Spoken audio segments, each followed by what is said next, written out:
Please welcome to the stage Blockworks co-founder Jason Yanowitz.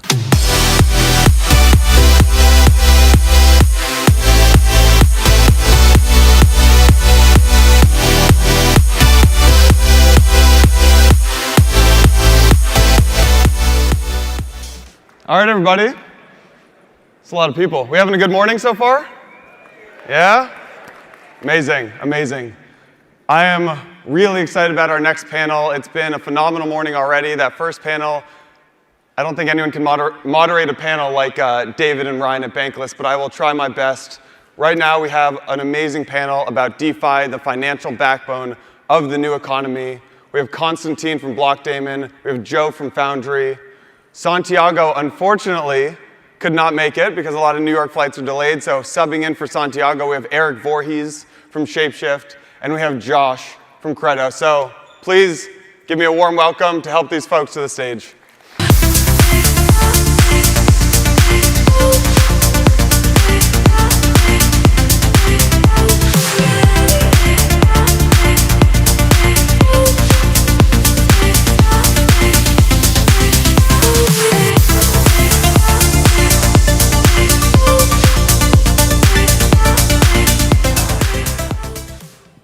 All right. You guys ever seen a screen this big? That's the real question. It's a big one. Awesome, everyone. I'm excited. We've got, I think, 30 or 40 minutes to talk about DeFi. I had this whole great panel scripted out. I was super excited for what we were going to talk about. And then the space kind of blew up. And a project blew up, and $50 billion worth of capital was kind of wiped out of the system just from one ecosystem. And that kind of blew up this panel for what I wanted to talk about. So we're going to pivot and talk about some interesting things. But one thing I want to ask you all first is, before all this Terra, UST, Luna stuff happened, we kept seeing hacks. And we kept seeing just different smart contract platforms blow up. We had different bridges that got kind of blown up, different, not scams, but different smart contract things happened. What we saw with UST and Luna and just the Terra ecosystem was not a hack. Nothing on the infrastructure side broke. So maybe, Josh, I'd throw it over to you and just ask you, on the infrastructure and on the DeFi side, what do you make of what happened recently with just last week's events? Yeah, I think it's fair to say, despite some of us having met each other years ago, that this is extremely early days for crypto. We're extremely early. And with any kind of innovation, things break. And when they break, and it's a large project, it's an extremely catastrophic event. And so I think to your point, the infrastructure here itself didn't break. What did break was the model and the assumptions that came with that model. And when a project like Terra grows so quickly and all the variables of risk coalesce around it, it's really difficult to map out, however good you are at game theory, what's going to happen with a project like this. The positive note is that the infrastructure didn't break. The infrastructure kept performing. There were some problems with the chain, but overall the infrastructure that supported the ecosystem kept working. But the actual underlying assumptions and the modeling behind some of the, for example, UST and anchor mechanisms were untested at a scale like this. So that's what broke. The model itself broke as opposed to the infrastructure. So there is a little bit of a positive note that we can abstract from this story. Yeah.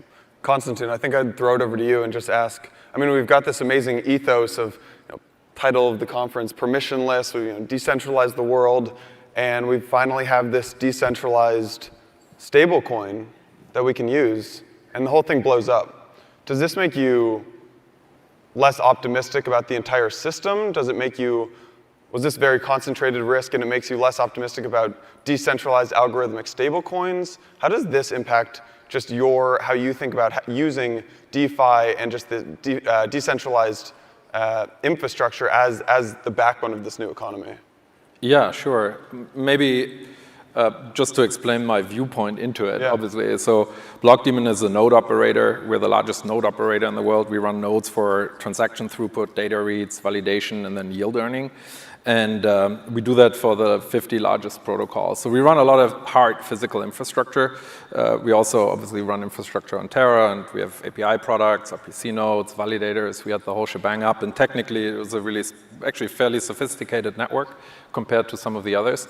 I think what's interesting when you think about infrastructure, it's a really wide term. And so there's the physical, technical infrastructure, there's a software component, and then there's actually a financial component. And I think what we're learning a lot is that the tokenomics and the value system driving these decentralized ecosystems also need stability components in them. And so an algorithmic stable token ideally should have been designed in a way where it can hold a pack.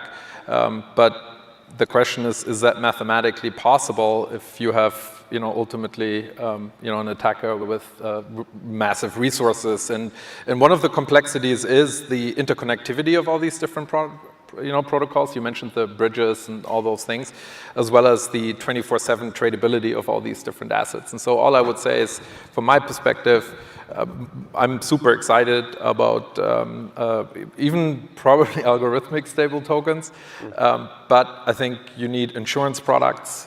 You need a lot more institutional grade security systems, not just on the physical tech side, which I think we have at this point in the community, but really around insurance, for example, as well as we talked backstage a little, even disclaimers and information rights for people who participate in these networks. So I think that's really one of the big learnings here, is that the governance infrastructure needs to evolve a lot for this to be efficient.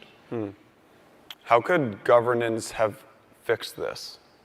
You say the governance infrastructure needs to get fixed. What was wrong with the governance here? Well, I don't have any particular deep inside views into it. I think the question is that with Terra, you could make the argument that it was a fairly centralized system where there was, down to an individual, a person who could make economic decisions for the whole of the network. And so, there wasn't decentralized governance deciding how to structure the economic system, how to kind of also expose the system, how to potentially secure insurances and other bits and pieces. And so there was no control mechanisms also looking at ultimately what the Terra Foundation did. And I'm not necessarily blaming them. They obviously went in pretty heavily, and that's, they stood by their project, and so that's great. Yeah. Let's talk about governance for a second with DeFi, because I think what we realized with DAOs is that DAOs, the product market fit for DAOs was with DeFi, actually. And we realized in 2021 and maybe even back to 2020 that a lot of these DeFi protocols, the best way to govern them is with a DAO. And so you had a lot of Uniswap and Maker and Aave Grants DAO is the sponsor of the event. And a lot of these DeFi protocols ended up getting governed by these DAOs. Eric, you guys at Shapeshift ended up turning it, I don't know if you call it dissolving and turning into a DAO, or evolving maybe. And Josh, you guys are in the process of thinking about what a DAO could look like. How do you think DAO governance will play out as we look into the next maybe 18 to 24 months? Maybe the market slows down. Were DAOs a byproduct of being in this very frothy, hot bull market, and any sort of DAO could have worked? What does the future of maybe governance and DAOs look like, Eric? So DAOs are a fascinating new area of organizational development. I was highly skeptical when I first started hearing about them. Like, they sounded very kind of like Ethereum rainbow person, kumbaya, like communist circle. And yet, what I'm seeing is that like DAOs are simply one of the latest outcroppings of the ability to decentralize human interactions, right? So Bitcoin figured out this with money, and we've been discovering all sorts of other ways that we can use decentralization to change how humans interact with each other. I think DAOs have a huge future. I don't think every organization should be a DAO. It's probably appropriate for a minority. But certainly in the realm of crypto, where we're doing something that is global, natively digital, and highly contentious from a regulatory perspective, The decentralized model for governance has risen to fill that void. So Shapeshift is just experimenting with that, and I think no one should assume that the best practices of DAOs have been figured out yet. We're at the very earliest days of discovering how these can be built. Yeah. I'm not going to call out which DAO this was, but I was looking at one of the forums 3 weeks ago, and on the DAO, on the forum, the entire DAO, there's 2,000 people on this thing debating whether or not the company should spend $500 at their offsite to go to the lake in the afternoon. I don't know much about governance, but I can assure you that is not the right way to govern a company. So when you think about why these things are, why DAOs, especially as they relate to DeFi, why they're even useful. I can look at the numbers, right? I can look at, Uniswap's volume, or I can look at, Maker. I can look at the success stories. But when you actually think about why a DAO is necessary here, Josh, I'd throw it back to you.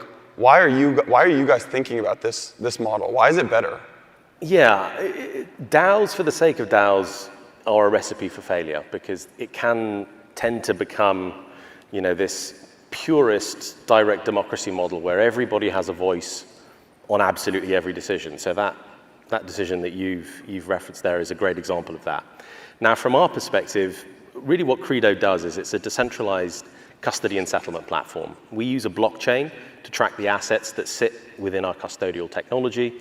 That blockchain is a delegated proof of stake blockchain.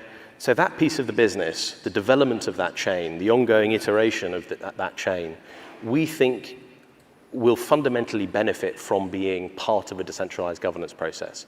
Now, the thing that we've found difficult is trying to figure out what kind of DAO structure to implement, because there's very strong views around different types of DAO structures, federated models, commission models, council models. There are various types of DAO structures on a full spectrum.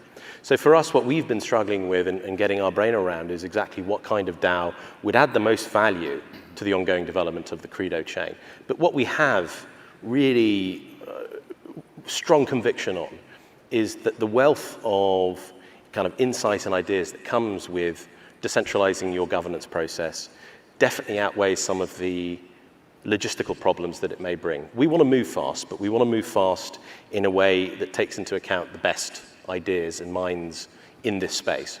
And by having a DAO, you open that door and you keep it open to retaining the best ideas and talent participating in your project. So for us, it's very early days. We're operating what we call a distributed model.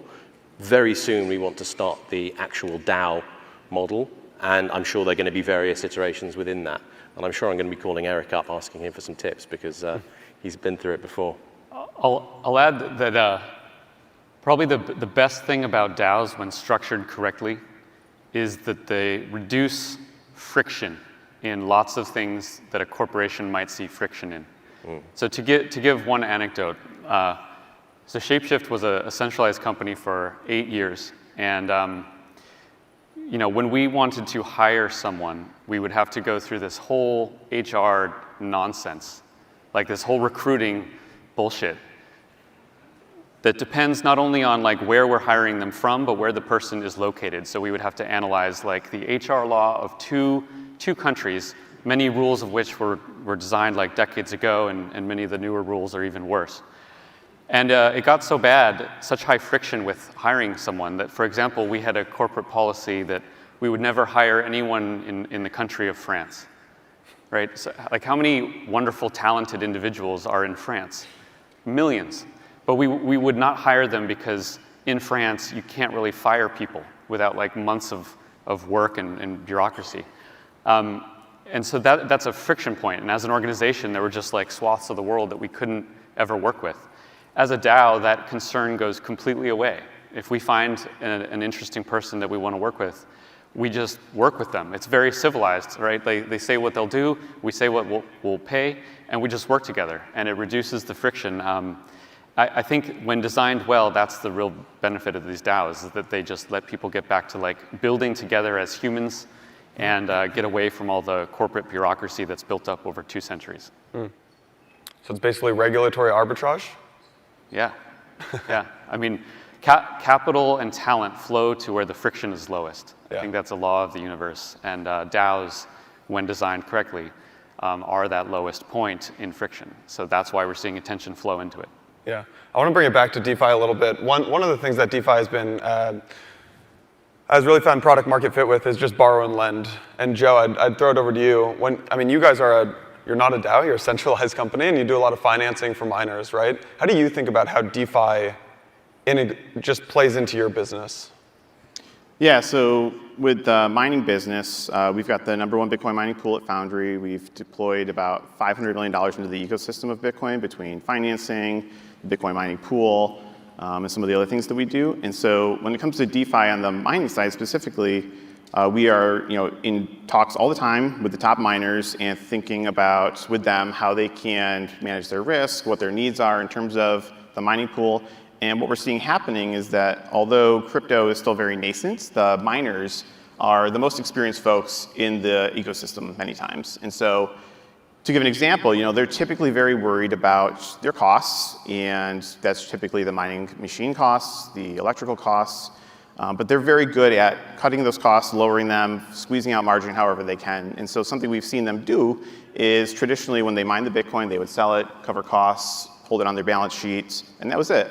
But now, in working with our sister company Genesis, we're seeing them opening up to different ideas around what they can do with that Bitcoin on their balance sheet. So they are starting to lend it out. They are starting to hedge against market downturns like this, and just overall get more sophisticated. And so we're looking at what kind of products we can build alongside Genesis for those Bitcoin miners. On the other side of the equation, we do staking, just like Constantine, and we are looking at other unique products we can offer there, whether it's around Ethereum, the upcoming merge, and some of the other staking programs that we run. You mentioned staking. I was talking to, we had this VIP Permi party thing for the speakers and some of the Permi holders last night, and I was talking to one of the folks, and he actually runs his own node still. And I said, why don't, I asked him about Lido and just staking and liquid staking and stuff like that. And he said, yeah, look, if I was just in it for the investment, I would actually just allocate capital to liquid staking, right? And so one thing I'm curious about, and it just got me thinking earlier today about, should retail and just consumers ever interact with DeFi? Or do you guys, when you think about the evolution of DeFi, because right now everyone interacts with DeFi. You could be a large institution, or you could be, a 23-year-old with $100, right? You could allocating to Aave or Uniswap or whatever it might be. If you project out to let's say 2023, or I guess that's next year, 2025, are consumers ever touching DeFi, or is DeFi behind just kind of is it almost like more of a utility in the space, and there are these front ends that plug into DeFi? Constantine, I'd throw it to you first. Yeah, so I think one of the points that's interesting is should individuals run nodes, and obviously in the context of decentralized protocols, that's admirable and something we should want, ideally.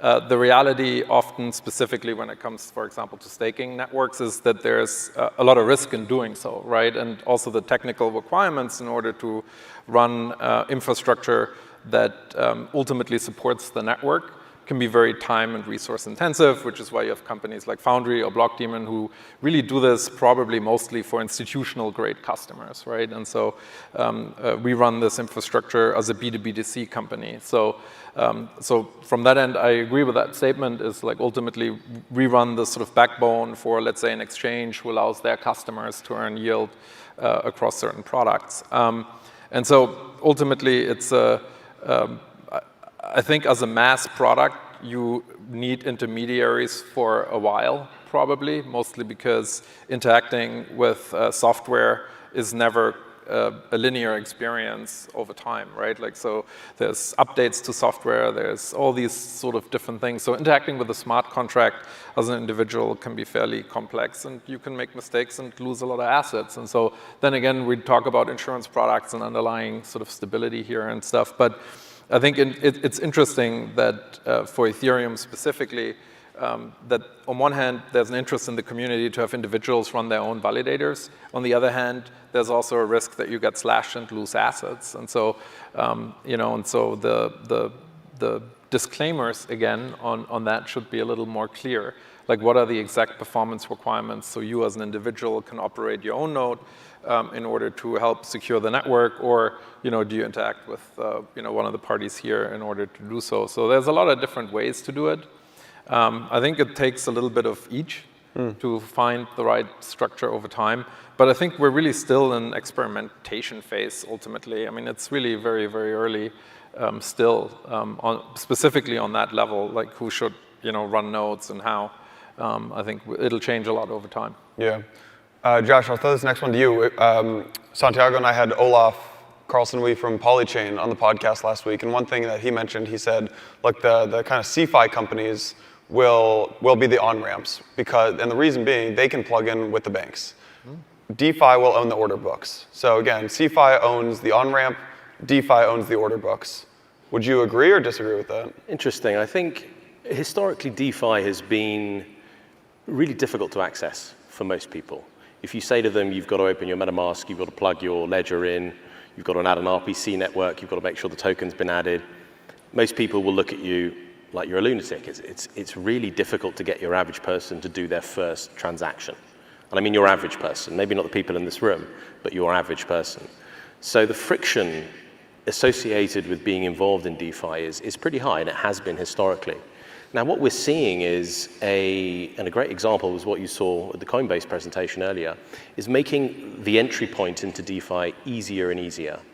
And that's a mission that we're on, enabling people to create MPC-secured, decentralized wallets, and then at their own volition, connect those wallets to any, for example, Web3 wallet, like MetaMask or Wallet Connect, or connect that directly to a DeFi protocol. In our mind, it's all about choice, freedom of choice. I think there will be inevitably easier user journeys, and Coinbase seem to be finding a place within that, i.e. giving their centralized Coinbase app users the ability to open a self-custodial wallet within that environment and connect that to different ecosystems. I think that's great because it means the whole user journey gets easier and easier. The question will be, can you create a decentralized user journey that is as good or better than a centralized service? I think we've seen some examples of that, and there are still some teething pains in the space. But overall, giving people access to decentralized finance is really important because it's very easy for us in the US or the UK or Europe to say, well, do people really need access to this decentralized space? Having worked at different exchanges and had teams around the world in places where they couldn't get banked, where you can't get payroll, where sometimes you can't open a bank account because you live in a certain place, or you're from a certain country and your bank account gets shut down, you're giving people the means to hold on to and protect and safeguard their own value. So from a moral perspective, I think it's really important that both the decentralized and the centralized space try and work together to figure out the right way to give people that access, because it is so, so important for everyone, not just us in this room here in the US, but for folks that are unbanked as well, giving them the tools that they can use to receive their salary, as one simple example. Yeah. One addition maybe is really the key difference between DeFi and CeFi is around identity.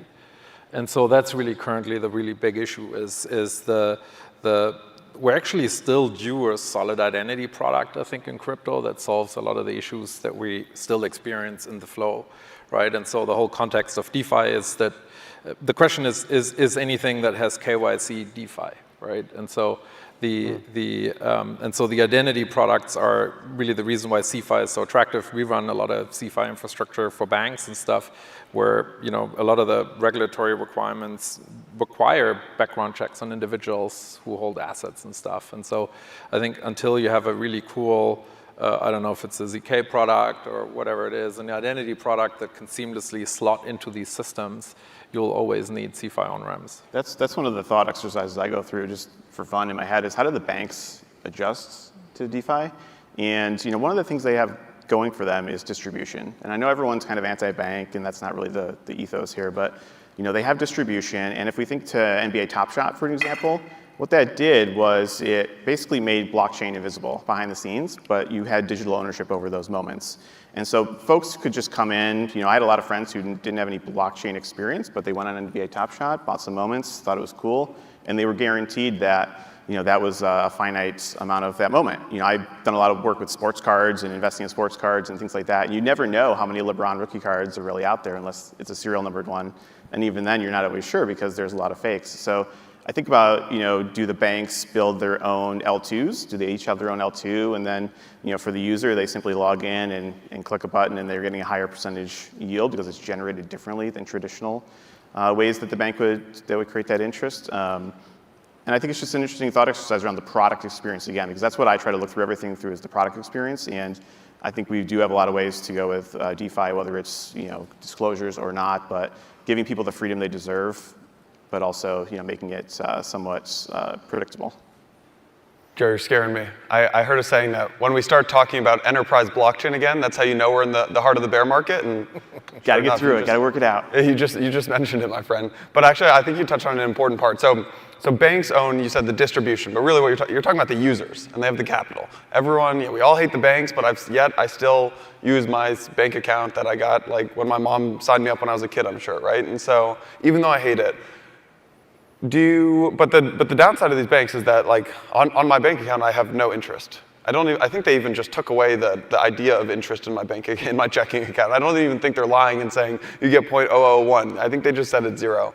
Do these banks look at something like Aave and Compound and stuff like that and say, all right, well now we can offer 3%, 2%, 4%, and do they integrate with those folks, or do they basically just ignore it and say, you know what? We've got the regulations. We're in with the regulators. We've got the licenses. We'll keep 0%, and we think our regulatory moat is strong enough. What do you think about that, Joe? I think the best banks who are more forward-facing, Fidelity typically comes to mind for an example. They do a lot of work on Bitcoin and other investable products in the crypto space. I think they would maybe explore both, and try both and see what works. While others will probably more be traditional-minded and not even give it a second thought. And I think those are the ones that are probably not going to make it, frankly. And this is not a next year bet or a 2-year or 3-year bet, but over 10 years, I mean, there's going to be the Coinbase and the Coinbase equivalents, more apps popping up that can provide more interest by integrating with Aave or other products, and ultimately give the users what they want. So banks will still have some purpose, most likely, but I think they're going to just become more relevant if they don't adjust somehow and innovate. Yeah, and I think staking really is the entry point into yield earning for more traditional banks as far as we see it, right? Like it's sort of kind of the interest on your current account type, right? You hold ETH in a wallet, right? And once the merge occurs, you automatically will earn interest if you do so on Kraken or Coinbase or any other exchange. And so companies like PayPal and other banks who allow you, for example, to purchase ETH and hold it will have to offer interest if they want to stay competitive. And the way we garner this interest is via staking products. And so I think that's a really interesting use case, and we definitely have seen a huge uptick in at least interest, right? And we have investors like Goldman Sachs and stuff who engage in a lot of these activities with a lot of intent these days, I would say, compared to earlier. I think definitely there's been a lot more movement. Go ahead, Eric. So the Web3 model, I think, is important here. There's another analogy of some incumbents which had all the distribution and all the capital, and you can think of like the major news media networks pre-internet. They were sitting very comfortably. They were heavily regulated. They'd been there forever. They were well capitalized. They had all the distribution. And yet the internet comes along and suddenly reduces the friction, the cost of producing content to nearly zero. And those companies lost their distribution. And they still exist, but they are a shadow of their former self. I think a very similar phenomenon is going to happen with banking and finance. There is no reason that a normal person should want to use a bank in which they earn less interest and they have no ownership in the underlying operations of it, versus something like Aave, where once they get over the learning curve, it's actually far easier to use than a bank, and you can actually own part of Aave. I mean, that is the Web3 ethos, and I think once people get a taste for that, they don't go back. There's a reason that these conferences get bigger and bigger each year. It's because once you get into this world, you realize that the ownership of networks is profound, and the banks that will survive will be the ones that tokenize themselves. And I see zero banks ever able to tokenize themselves, frankly. Right. So yeah, I think the DeFi app's UX is already better than what banks are. And give it a few more years and more people getting comfortable with the stuff. And the banks are totally screwed. What are they going to do? They don't even accept like Bitcoin payments yet, and they've had a decade to do that. So they're in big trouble. Yeah, no, I think you make a really good point. Yeah, once people enter DeFi, you don't go out, right? Nobody ever gets USDC and turns it back into fiat, right? So, but I think I'd push back on that. I think I actually disagree with you because let's take one of the Web3 wallets or something. I don't want to call out anyone by name, but like maybe you're comfortable holding $2,000 in there, but you're not comfortable holding your life savings in there, and you're not comfortable holding your net worth in your Google Chrome extension, right? And so, going back to my original question about like where do you actually interact with these folks? Is it maybe the banks don't interact with the DeFi applications, but is it the fintechs that interact with them? Or you think that eventually the wallets of the world get good enough and the security gets good enough that you do hold your entire net worth on your Google Chrome extension? I would say I'm one of the world's biggest self-custody advocates. And I do not believe that most people will hold most of their wealth in self-custody. So there's a hybrid here in which the ability to hold your assets in self-custody is what's really important, and anyone who wants to do that can do that easily. But I think the service provided by centralized custodians can be profoundly good. So I don't see a world in which centralized custodians go away, but they are going to sit on top of the DeFi protocols. Like these networks, the money layers, the software protocols, that's what this is all going to be based on. And so whether you're interacting directly with the protocol or whether you're interacting with the custodian, they are interacting with the protocol. And that's the structure that we're going to see. So instead of like governments and fiat currencies and analog banks, we have code and blockchains, cryptocurrencies, and apps. And those apps can be centralized or decentralized. I don't know who to throw this next question to, but just one thing that this conversation has me wondering is about insurance, right? One thing that you have in, let's say I've got my money at Wells Fargo or Bank of America. If like something happens, I call them up and say, hey, this thing just got taken out. Can you put it back in? Or if it ever gets like hacked, there's FDIC insurance. Why doesn't that exist in crypto yet? It does. It does, yeah. Yeah, I mean, there's components of it, right? Like, so for example, there's like Nexus Mutual or whatever for DeFi. Well, so for example, on our staking nodes, we have institutional insurance for slashing that we've secured, which I think we were the first to do that, which means that we can guarantee that if we get slashed, you get make whole. We can make you whole. And so I think that's beginning. And that's an important bit, but ultimately, you need a balance sheet and you need ways to kind of engineer it probably a little bit over time. But it's just, I think, really a regulatory, really complex, problem, at least from our side. We've offered insurance initially from our own token treasury when we started out because we felt it's never fair that anyone who connects a wallet to a node we operate gets penalized if we make a mistake operating the node, right? And so our mantra was always, we always make people whole. It just when we got enough volume, we were a little nervous that we might not possible for us to do so, and that's when insurance became paramount. And we found a provider finally, but it took years of work. Yeah. I mean, you guys work really closely with MetaMask. Why? So I know you're mentioning, Konstantin, you mentioned slashing insurance, but how long is it until just the capital in your MetaMask or your Coinbase wallet? Yeah. If something happens to that. Like, why isn't there insurance there? So what we're seeing now in DeFi is there are various layers of insurance that can apply. So if we apply this to us at Credo, it's taken us 2.5 years working with Lloyd's of London, various insurance brokers, to get various insurance policies over our infrastructure. So at the first layer, we have a crime insurance policy that's provided by Lloyd's of London, and that covers crime-related events over the assets held in our chain. Then we have another layer, which is called an in specie insurance policy, where the cryptographic material, i.e. the broken up secrets, i.e. what most people think of them as shards, that distribute themselves across our network, because that's how our network safeguards cryptographic information, that those pieces of cryptographic information are deemed to be a thing, so the insurance in specie covers that material. It's taken us a long time to get there. We've had hours and hours of meetings with different insurance providers to get to this point where we, as a decentralized infrastructure solution, have centralized insurance over various layers of our stack. What this means, in my mind, is that it's getting easier and easier as a platform, a protocol, whatever kind of DeFi solution that you are, to walk into a room with the right insurers and have the right response. They may not tick the box and say, off you go, but they will listen to you, they understand your business model, they understand concepts like slashing, for example. They're getting more and more up to speed because this is a really big opportunity for them. So as a decentralized infrastructure platform at Credo, we've managed to get insurance over our decentralized infrastructure, but then we overlay that by enabling folks like Nexus Mutual to offer certain insurance policies to certain clients that have certain assets in a wallet.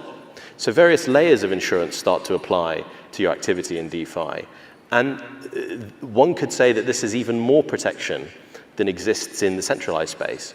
If I go and do a certain trade on my broker-dealer account and something goes wrong with the infrastructure, I've probably lost my funds. And if I haven't lost my funds, I'm going to get a voucher and they're going to say, sorry for that mistake, we'll do our best next time. Whereas in DeFi, if you want to play smart, you can cover yourself with various layers of insurance. And I think that's going to expand more and more. People are taking on more and more risk from an insurance perspective. They're getting more and more comfortable writing larger insurance policies. And there certainly is an appetite within the decentralized space to start leveraging these new innovative insurance policies. I want to maybe point out here that everyone feels very comfortable with their FDIC-insured bank account. But you're all getting robbed and not paid back just on the basis of inflation, right? So like crypto comes along and is actually providing an entirely new paradigm compared to an FDIC-insured bank, which you still had 8.5% of your money stolen from that bank account this year. Somehow people don't realize that that's what happened to them because the number stayed the same, but the value went down. But there's a lot of myths, I think, in traditional finance, but people are just comfortable with it. That's how they've always done things, and they don't really question it very much. Crypto comes along and like turns all this stuff upside down, and is going to look very different than traditional finance. And because it's all open source and provably knowable, I think you can actually see insurance markets that become much more robust and real because the underlying money can actually be sound finally. It's a really good way to put it. I'm looking at the clock. We've got a couple minutes left here, so I just want to zoom much farther out from insurance and things like that and ask about two things. And the first one is the ETH merge coming up. And Constantine, I'd probably throw this one to you. On one hand, it feels like we are headed into the heart of another bear market. On the other hand, we've got this ETH merge coming up, which turns ETH into this yield-generating asset that is deflationary and ESG-friendly, so it satisfies the mandates of the large institutions who invest with ESG funds. What is your framework for looking at the next maybe 6 to 12 months in crypto? Do we just slide back into this 2018, 2019 bear market, or is it a rough couple of months and then the merge catapults us back? Yeah, I mean it's a really good question. Anecdotally, one of our really large investors messaged me when the market got a little unstable and said, "Hey, probably a good idea to brace for a bear market or crypto winter, but the ice this time won't be as thick as the last time." And so I think that sort of kind of sounds probably accurate. I think the parameters have obviously changed drastically, right? Like, I mean, we have so much more adoption, so many more people involved. There's also all the funding cycles that are really diametrically opposed to the crisis, right? Like we still have funding, fund announcements every week of like, hey, there's another $1 billion fund launched to invest in deep tech. And there's permanent capital that is forced to deploy their $500 million fund. Yeah, and so it's interesting, so I think we're in a really unpredictable scenario at this point. I think right now my motto, and as a company, we really want to see how the quarter nets out and remain a little calm. It's just very hard to really, also in this macro environment, see how crypto will be affected. And so we've been through crypto winter before. I think everyone here has been through it. And I think the other thing is that there's a lot of crypto native companies like us, for example, who have raised sufficient capital to really come out of it no matter how long it lasts, right? And so I think the last crypto winter saw the end to a lot of actually really good projects, and this one probably nets out a little differently. But when it comes to the ETH merge, we're super excited about it. Obviously, I really think a lot about what benefit Ethereum also has. I think it's one of those ecosystems that doesn't sometimes get the credit that it deserves as a decentralized sort of open source system. And so the merge is something technically very, very complicated. One description I've seen is, it's not like, when people say it's like driving the car and changing the tires, this is like flying a plane and changing the engine. And so it's a complex undertaking. But I can't see how economically it will not increase the value of ETH. It still might go down because of macroeconomic factors, but obviously if throttling supply and offering yield over time in a system that currently doesn't have it, only allows for one outcome, but but it's impossible, really. I think a lot of people are feeling down right now, and I think the merge to me is like it's a light. It's something to be optimistic about, and when it goes through, I think it'll be a big win for the industry. And to answer your original question too, I think there's a lot more builders coming into the space over the next year. So not only crypto has gotten hammered, but tech stocks as well. And so a lot of folks who had packages at a tech company and they were having RSUs or options that really bolstered their earnings, those are way down. Those are not looking as hot as they were a few months ago. And so I think that's going to allow these pockets of people who are Web3 passionate at Web2 companies to think, actually, maybe I should consider the switch now and move into working in crypto full time. I don't have these golden handcuffs, so to speak, anymore. I'm seeing that from friends reaching out to me, kind of looking at that. They're learning Solidity, they're learning Rust, they're thinking about how to add value into the ecosystem. And so I think we're going to be going through another big building phase here.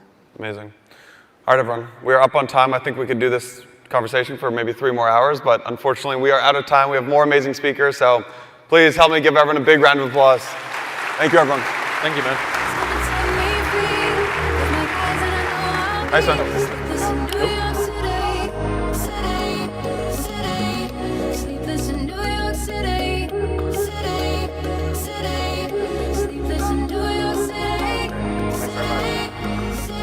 Stepping in last minute, you get the last breeze.